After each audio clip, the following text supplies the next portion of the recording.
Teachers academy से doctor Ambarish का अभिवादन स्वीकार करिए। साथियों, कल आंसर की आ गई यूपी टीजीटी 2022 की। अब कितने सवाल पे आपत्ति है और कितने सवाल आप सब आपत्ति में लगाना चाहते हैं, पहला चीज। दूसरा चीज ये है कि कितने लोगों ने कितना सवाल गलत किया, अब कट ऑफ क्या रह सकती है, इस पर बात शुरू करेंगे। चलिए बात को शुरू कर लेते हैं। उसके पहले आप सबको बता दें कि टीचर्स एकेडमी ने अपकमिंग वैकेंसी 2026 के लिए भी बैच शुरू किया है और प्रवक्ता भर्ती के लिए जितने भी लोगों का इंटरव्यू के लिए चयन हुआ है उनको निःशुल्क मॉक इंटरव्यू और ऑनलाइन कक्षाएं दी जाएंगी। केवल 9 रुपए में आपको रजिस्ट्रेशन करना है ऐप के थ्रू। न अगर आपको कोई समस्या हो, न समझ में आए, तो आप इस नंबर पर व्हाट्सएप करके भी रजिस्ट्रेशन करवा सकते हैं। धुरंधर 2.0 बैच शुरू किया जा चुका है। आप अगर इसमें अपनी सीट पक्की करना चाहते हैं तो व्हाट्सएप करें 9628959237, जिसमें पूरा पढ़ाया जाएगा, नोट दिया जाएगा, model paper, revision, test series, doubts clear कराया जाएगा। ये सब कुछ आपको लाइव क्लासेस में कराया जाएगा, नया पैटर्न, नए सिलेबस के अकॉर्डिंग। तो व्हाट्सएप करना है 9628959237 पर धुरंधर 2.0 बैच लिखकर हिंदी विषय में। ठीक है, चलिए बात करते हैं कि क्या स्थिति रह सकती है। तो साथियों, अगर हम यूपी टीजीटी की बात करें तो अब उसकी आंसर की आ चुकी है। यूपी टीजीटी की आंसर की आ चुकी है और आंसर की में कोई भी ऐसा सवाल नहीं है जिस पर कोई भी स्पष्टीकरण मांगा गया हो या जिस पर कोई अपवाद या विवाद की स्थिति रही हो। यानी 125 में से 125 सवाल को आयोग ने बिल्कुल सही माना है। 125 में से 125 सवाल को आयोग ने क्या माना है साथियों? सही माना है। ऐसी स्थिति में क्या कट ऑफ रह सकती है? ठीक है, पहली चीज। दूसरी चीज ये है कि मैं किसी भी तरीके से आपको खुश नहीं करना चाहता कि मैं आपको कम कट ऑफ बता दूं और आप मेरे ऊपर खुश हो जाएं। तो साथियों देखिए, इस तरह का कोई भी नहीं है। जो वास्तविक स्थिति है उसी से मैं आपको अवगत कराऊंगा। चलिए, तो अभी देख लेते हैं कि क्या पूरी स्थिति रह सकती है। देखिए, जो यूपी टीजीटी की कट ऑफ है 125 में से 125 सवाल को आयोग ने सही माना है और जिस भी अभ्यर्थी का जो सवाल गलत हुआ है वो उसी सवाल पर आपत्ति लगाना चाहता है। अगर किसी का महाकाव्य वाला सवाल गलत हुआ है तो महाकाव्य वाले सवाल पर वो आपत्ति लगाना चाहता है। किसी का भारतेंदु युग की प्रवृत्ति पर वो सवाल गलत हुआ है, वह उस पर आपत्ति लगाना चाहता है। किसी का अष्टरस से संबंधित सवाल गलत हुआ है तो लोग अष्टरस पर जो है आपत्ति लगाना चाहते हैं। किसी का भाषा पर जो सवाल आया था, विशिष्ट भाषा पर जो सवाल आया था, विभाषा पर जो सवाल आया था, अगर वो सवाल किसी का गलत हो रहा है तो वो लोग उस पर आपत्ति लगाना चाहते हैं। यानी सारे अभ्यर्थी जो हैं वो 2 वर्गों में विभाजित हो गए हैं। जिसका जो सवाल गलत है वह उस पर खोज रहा है और लोगों को बता रहा है कि यह सवाल गलत है और अपनी तरह की व्याख्या प्रस्तुत कर रहा है। देखिए, लोकतंत्र में सबके लिए आजादी है। आप चाहें तो 125 सवाल पर भी आपत्ति लगा सकते हैं, उसमें कोई दिक्कत नहीं है। मुझसे भी कहेंगे तो मैं भी आपकी सपोर्ट करूंगा। लेकिन वास्तविकता यह है कि आयोग इसमें से एक भी सवाल हटाने के पक्ष में नहीं होगा। एक भी सवाल आयोग नहीं हटाएगा और वो सीधे अब रिजल्ट जारी कर देगा। क्या कर देगा? वो सीधे रिजल्ट जारी कर देगा। इसके बाद भी अगर किसी को आपत्ति दिक्कत होगी तो वो कोर्ट तक जाएंगे।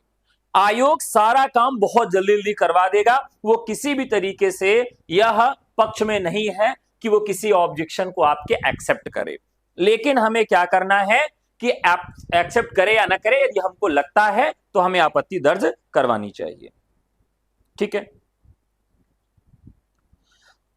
अब देखिए 125 में से ज्यादातर लोग जो उस समय कह रहे थे कि मेरा 122 123 सवाल सही है, अब वही लोग 119 पर आ चुके हैं। वही लोग कितने पे आ गए? 119 और 120 पे आ गए हैं। यानी पहले जितनी कट ऑफ लोग स्वीकार कर रहे थे, महसूस कर रहे थे, उससे 2 से 3 सवाल लोगों का कम हुआ है। क्लियर है?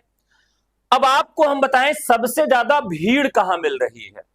सबसे ज्यादा जो भीड़ मिल रही है वो 115 से 118 के बीच में भीड़ मिल रही है। वो किसी भी कैटेगरी का हो, यानी अकॉर्डिंग टू सीट 600 सीटें जो हमारे पास हैं, करीब 600 सीटें हैं, उन 600 सीटों में सभी कैटेगरियों को मिला लें तो इन 600 सीटों में ज्यादातर स्टूडेंट्स जो हमको मिल रहे हैं, जो बता रहे हैं, जो दावा कर रहे हैं, जो लोग कुछ बोल ही नहीं रहे उनको मैं क्या कहूं, उसमें ज्यादातर लोगों का 115 से 118 के बीच में मिल रहा है। 120 सवाल पर 119 और 120 पर कम लोग हैं। ठीक है, कम लोग हैं। 120 से 123, 120 से 123 में भी स्टूडेंट्स मिल रहे हैं, यानी 120, 121, 121 और 122 इस पर स्टूडेंट मिल रहे हैं। 121, 122 पर स्टूडेंट मिल रहे हैं, लेकिन सबसे ज्यादा जो संख्या है वो किस पे मिल रही है? वो मिल रही है 119 से 121 सवाल तक। इसके बीच में हमें ज्यादातर संख्या मिल जा रही है। लेकिन अब हमें कट ऑफ को अगर ढूंढना है तो कट ऑफ कितनी जाएगी इस पर भी विचार करना होगा, और विचार इस तरह से करना होगा कि सीटें हमारी कितनी हैं। हमें कैटेगरी की सीटें तभी तय करनी है जब हमें यह मालूम हो जाएगा कि वास्तव में आपकी कैटेगरी में, आपके जेंडर वाले फॉर्म में कितनी सीटें हैं। यदि आपको यह मालूम ही नहीं है और आप केवल भावना में आके कट ऑफ बना रहे हैं, बता रहे हैं, तो बिल्कुल भी वो तर्क संगत नहीं है। ठीक है, देखिए जैसे हम कट ऑफ की बात करते हैं तो कैसे जाएगा? बालक वर्ग में जो जनरल कैंडिडेट की सीटें हैं वो 294 हैं। बालक वर्ग में 294 सीटें हैं। 89 सीटें जो हैं, 125 सीटें जो हैं वह हमारे ओबीसी साथियों की है। एससी की 89 है, एसटी की 01 है, यानी टोटल सीटों की संख्या कितनी है? 509 है। बालिका वर्ग में चले 33 सीटें जनरल में है, 13 सीटें ओबीसी में है और 02 सीटें आपकी एससी में है और एसटी में 0 सीटें हैं और टोटल में 48 सीटें हैं। ठीक है साथियों, अब ये इतनी सीटें आपकी नहीं हैं। अब ईडब्ल्यूएस की सीटों को जब आप यहां निकालेंगे, ईडब्ल्यूएस की सीटों को जब निकालेंगे तो ये पूरा का पूरा आंकड़ा यहां पर परिवर्तित हो जाएगा, क्योंकि आप वहां 509 और धन 48 करेंगे।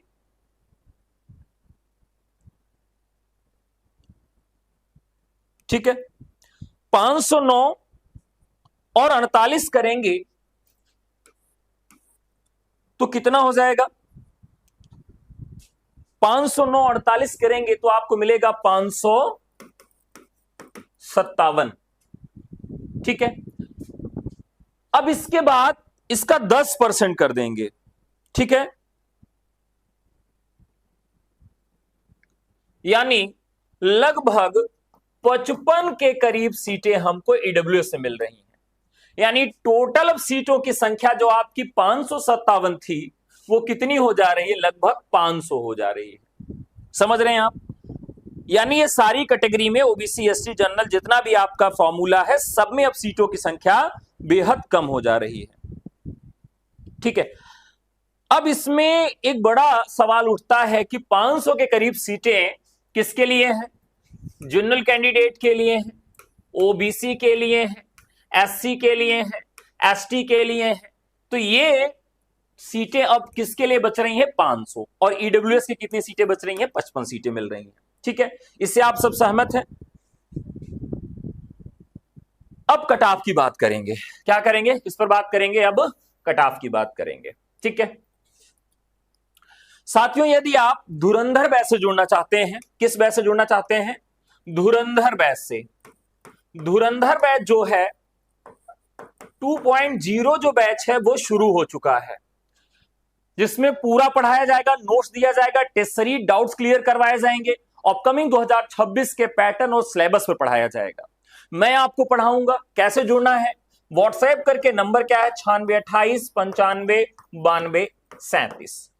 आपको जो मैं कटाव बताने जा रहा हूं वो गलत भी हो सकती है, सही भी हो सकती है, वो अनुमानों के आधार पर है, एक्सपेक्टेशन पर आधारित है, क्योंकि जो भी कटाव बताई जा रही है वो आप लोगों से पूछकर ही बताई जा रही, जो आप लोगों ने मुझे बताया है। ठीक है, चलिए अब यहां पर दो कटाव मैं आपको बताऊंगा।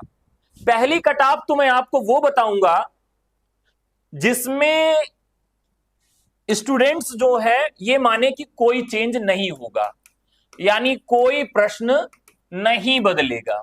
ध्यान रखिएगा, कोई प्रश्न नहीं बदलेगा। अगर एक भी सवाल नहीं बदलता है तब कट ऑफ किया जाएगी। एक भी सवाल नहीं बदला तो सामान्य वर्ग यानी जनरल कैंडिडेट ये आपकी होगी मेल की। सामान्य वर्ग मेल की जो कट ऑफ जाएगी वो साथियों 117, मैं फिर से बता रहा हूं 117 से नीचे सामान्य की कट ऑफ आना मुश्किल है। हाईएस्ट कितनी जा सकती है? तो हाईएस्ट कट ऑफ इसकी 121 जा सकती है, यानी लोएस्ट कट ऑफ 117 और हाईएस्ट कट ऑफ इसकी 121 जा सकती है। यानी इस आंसर की के अनुसार अगर कोई आंसर में चेंजेस नहीं आते हैं और किसी का 121 है तो 100% उसका श्योर है कि उसका चयन हो जाएगा। सामान्य कैटेगरी में अगर किसी का 120 है तो उसका 90% चांस है, किसी का 119 है 80% चांस है, किसी का 118 है 70% चांस है और किसी का 117 है तो लगभग उसका 60% चांस है। ये परसेंटेज आप मान सकते हैं कितनी स्थिति में है। और अगर आप इसे और नीचे तक लेके चले आए तो हर पर 10% कम होता जाएगा। 116 पर ये 50% हो जाएगा और 115 तो जानी ही नहीं है, बिल्कुल नहीं जाएगी, कोई भी चांस नहीं है। ठीक है, तो जनरल कैंडिडेट्स की ये कट ऑफ हो सकती है जो मैं एक्सपेक्ट कर रहा हूं। ठीक है, जितने भी साथी देख रहे हो प्लीज लाइक कर दे वीडियो, जितने भी देख रहे हैं प्लीज सब लोग लाइक करिए। मैं इतनी रात में केवल आपकी कट ऑफ को लेकर ही पूरा विश्लेषण लेकर आया हुआ हूं, प्लीज लाइक करिए आप सब। ठीक है, अब तो ये तो मान लीजिए कोई प्रश्न अगर नहीं बदलता है तो जनरल कैंडिडेट्स की ये कट ऑफ रहेगी 117 से 121। अब बात करते हैं ओबीसी की। ओबीसी की कट ऑफ बहुत अंतर नहीं जाएगा, 116 से 120।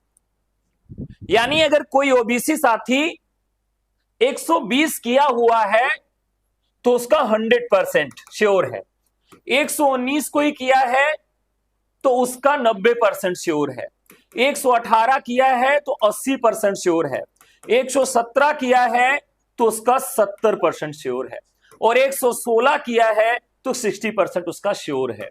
ठीक है, तो हम परसेंटेज के अनुसार एक श्योरिटी आपको दे रहे हैं कि ओबीसी में अगर कोई 120 किया है तो उसका 100% आप श्योर मान सकते हैं। अब बात करेंगे ओबीसी के बाद एससी की। अब देखते हैं कि एससी में सीटें कितनी हैं, फिर उसके बाद कट ऑफ पर कोई बात की जा सकेगी। तो एससी में अगर सीटों की संख्या देखें तो कितनी सीटें हैं एससी में? एससी में 89 सीटें हैं, पर्याप्त सीटें हैं। तो एससी में साथियों हमारे एससी के जो साथी हैं उनको बता दूं कि 114 अगर किसी का है तो 100%, 113 किसी का है तो 90%, 112 किसी का है तो 80%, यानी यहां 110 तक हम एक्सपेक्ट कर सकते हैं एससी कैंडिडेट्स के लिए। अगर किसी का 110 तक है तब भी हम उसको अभी फाइट में मान सकते हैं, लेकिन 114 प्लस अगर किसी का है तो अपने आप को 100% श्योर माने कि उसका चयन हो जाएगा। चूंकि एसटी में सीटें बहुत कम हैं, एसटी जो हमारे साथी हैं उनके लिए केवल एक सीट है, तो मैं बहुत खास प्रेडिक्शन नहीं बता पाऊंगा, लेकिन एसटी में अगर कोई साथी 115 के आसपास किया है तो उसका चयन हो जाएगा। ये एक सीट के लिए बात मैं रख सकता हूं। ठीक है, अब बात करते हैं बालिका वर्ग में। बालिका वर्ग में जो जनरल कैंडिडेट्स हैं इनकी सीटें बेहद कम है, 33 सीटें हैं, केवल 33 सीटें हैं। इनकी जो जाएगी वो 121 से कम नहीं जाएगी, ये मेरा मानना है। हो सकता है कि ये गलत भी हो जाए, हो सकता है कि 120 भी चली जाए, क्योंकि कितने लोगों ने बालिका वर्ग में फॉर्म भरा है अभी मैं डाटा निकलवा रहा हूं, जब तक वो डाटा नहीं निकल जाएगा तब तक मैं क्लियरली नहीं कह सकता हूं। लेकिन अगर कम लोगों ने फॉर्म भरा है, मैं ये क्लियर कर दे रहा हूं क्योंकि मुझे क्लियरली अभी नहीं मालूम चल रहा है कितने बालिका वर्ग में फॉर्म भरे गए, तो अगर कम फॉर्म भरे गए हैं 33 सीट के अकॉर्डिंग, तो यहां पर बालिका वर्ग में 118 से 122 के बीच में कट ऑफ जाएगी।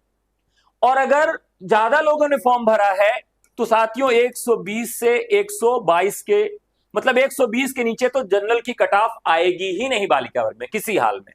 ठीक है, अब बात करते हैं ओबीसी की।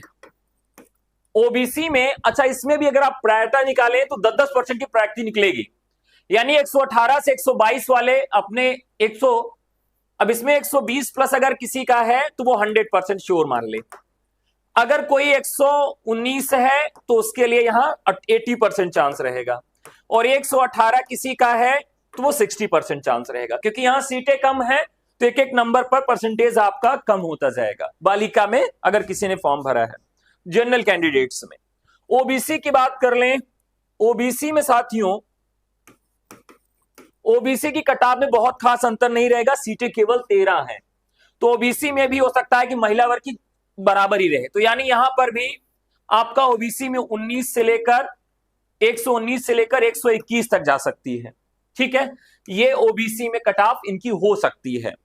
और इसी तरीके से हम एससी की बात करें तो केवल 2 सीटें हैं महिला वर्ग में। अगर लोगों ने फॉर्म भरा है एससी में तो आप ये जान लीजिए कि 117 के आसपास एससी में जा सकती है 2 सीटों के सापेक्ष, और एसटी में यहां पर कोई सीट ही नहीं है, कोई सीट नहीं है।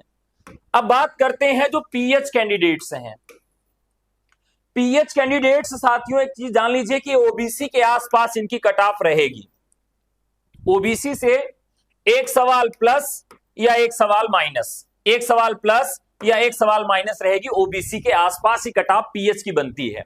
ठीक है, अब ये जो स्वतंत्रता संग्राम सेनानी है, स्वतंत्रता संग्राम सेनानी वगैरह जो है, उनके लिए आपको बता दें कि इनकी कट ऑफ जो रहेगी वह 115 के आसपास रहेगी, यानी 112 से 115 के बीच में। हो सकता है कि इनकी कट ऑफ 110 भी चली जाए, क्योंकि कई बार ये देखने के लिए मिलता है कि इनकी सीटें खाली जा सकती हैं, तो यहां एक हम कुछ कह ही नहीं सकते हैं, कुछ कह ही नहीं सकते। हो सकता है कि स्वतंत्रता संग्राम सेनानियों वाली सीट 100 पे इनका चयन हो जाए, क्योंकि यहां पर बहुत खास डाटा मेरे पास नहीं है, लेकिन इनकी जो कट ऑफ है वो सबसे कम जाती है, सबसे कम, जितनी कट ऑफ मैंने बताई सबसे कम कट ऑफ जाती है, तो ये कट ऑफ आपको देखने के लिए मिल सकती है। ठीक है, अब जितना मैंने कट ऑफ बताया है, जितना कट ऑफ मैंने बताया है, इस कट ऑफ के एक सवाल से 2 सवाल इर्द गिर्द हो सकता है, 2 सवाल तो नहीं जाएगा, लेकिन एक सवाल के आसपास स्थितियां बन सकती हैं। ठीक है, अब देखिए कितने सवालों पे लोगों ने आपत्ति की बात की है, कितने सवालों पर लोगों ने आपत्ति की बात की है, उसको भी मैं आपको बता देता हूं। तो यहां पर जिन भी लोगों ने आपत्ति की बात की है, एक सवाल तो उन्होंने कहा है कि जो आया हुआ था रस वाले सवाल पे एक आपत्ति की बात लोगों ने की है। दूसरा उन्होंने भाषा यानी विभाषा वाले सवाल पर लोग विभाषा वाले सवाल पर लोग आपत्ति कर रहे हैं। तीसरा भारतेंदु युग पर लोग आपत्ति कर रहे हैं। चौथा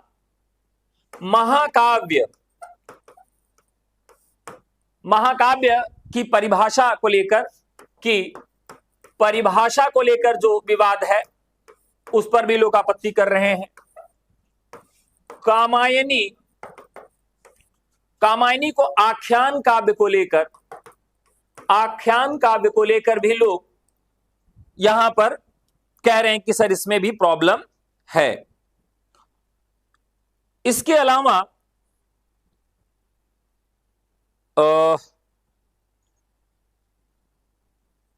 एक और सवाल है जिस पर लोग आपत्ति कर रहे हैं।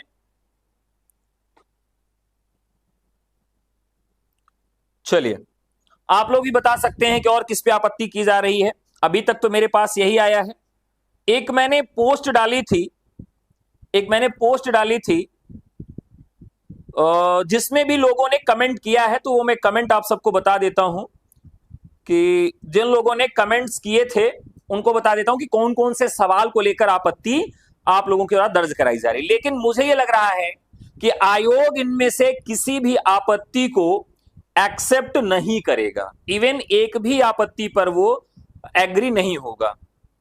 ठीक है, मैं बता देता हूं जो कमेंट्स आपके आए हैं। ये लगभग 60 लोगों ने कमेंट किया है। अष्टरस नहीं होता है, संध्या ने कहा है। मिश्रा जी की किताब से उन्होंने ये हमको बताया है, भागीरथ मिश्र से। और वाक्य दोष होने पर क्या प्रूफ देंगे सर, ये है। 3 प्रश्नों पर विवादित बता रहे हैं, इस तरह से बताया। महाकाव्य के लक्षण वाले प्रश्न पर कह रहे हैं। कुछ लोग कह रहे हैं कि एक भी सवाल विवादित नहीं है, जैसे अतुल्य जी हैं। भारतेंदु की प्रवृत्ति पर जो आया हुआ है। बिहारी सतसई पर, हाँ, एक बिहारी सतसई पर भी लोग यहां पर बात कर रहे हैं। लेकिन बिहारी सतसई वाला जो सवाल है वो 713 ही होगा।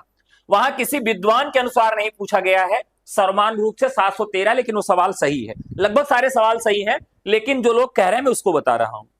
ठीक है, बिहारी सतसई की बात कर लिया हमने। महावीर प्रसाद द्विवेदी हिंदी लिपि को सुधारने का प्रयास करते हैं, इस पर भी एक आया हुआ है कमेंट। इसके अलावा एक सवाल और है जिसपे लोगों ने कहा है कि, तो लगभग ऐसे 4 से 5 सवाल हैं जिसपे लोगों ने आपत्ति दर्ज कराई है कि सर ये सवाल पर काम होगा। देखिए, जो भी होता है मैं इस पे खोजने का भी प्रयास करूंगा। जितने सवाल आप लोगों ने कहे हैं कि इसमें वास्तव में क्या स्थिति रहेगी, क्या इतनी सवालों पे आपत्ति लगेगी कि नहीं लगेगी, आपत्ति कैसे करनी है, इस पर भी मैं एक वीडियो बना दूंगा आप लोगों के लिए। आप लोग आके वीडियो देख लीजिएगा। तो आज का एक्सपेक्टेशन यहीं तक है। ठीक है, चलिए, ईडब्ल्यूएस 121 हिंदी हो जाएगा आपका। चलिए, तो आप सबका बहुत आभार, धन्यवाद। कल मैं फिर से इस पर एक वीडियो लेकर आऊंगा कि कितने विवादित सवाल हैं, उस पर साक्ष्य क्या है, क्या उसमें हो सकता है, कितने मिल सकते हैं, कितने नहीं मिल सकते, उस पर बात करेंगे कल। ठीक है, तो लगभग कट ऑफ पर मैंने बात कर लिया है। कट ऑफ कम ज्यादा जा सकती है। ठीक है, ये मेरा कोई अंतिम निर्णय नहीं है, ये एक्सपेक्टेशन के आधार पर है। धुरंधर 2.0 बैच शुरू हो चुका है। व्हाट्सएप करना 9628959237। TGT PGT assistant professor Hindi new batch के लिए है। आपको केवल व्हाट्सएप करके हमसे जुड़ जाना है। जो लोग पीजीटी का इंटरव्यू देना चाहते हैं, फ्री ऑफलाइन मॉक इंटरव्यू और ऑनलाइन कक्षाएं चाहते हैं, वो 9 रुपए का बैच ज्वाइन कर सकते हैं हमारा। इसमें आपको पूरी चीजें दी जाएंगी। ठीक है, तो आज के लिए इतना ही, फिर आप लोगों से कल मुलाकात करेंगे। तब तक के लिए नमस्कार, जय हिंद, धन्यवाद। कल सबके कमेंट्स का भी जवाब देंगे। Thank you.